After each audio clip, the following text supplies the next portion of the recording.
Holy crap! Look at her go! You can't see it, but those blades are flying. All that is 24 volt.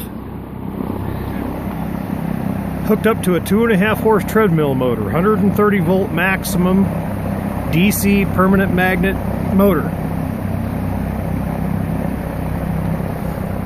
The cycle rate is just fast enough, or the frame rate's just fast enough that the blades look like they aren't moving, but trust me, they are hooking. A 24 volt. Holy cow, this thing's moving some air, people. 24 volt is fast enough for this. I don't think we need to go up to 36. So a couple panels in series feeding some batteries. Provided the amp rate's high enough.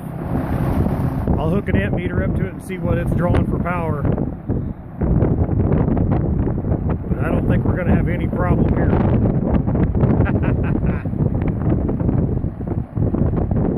See you, folks.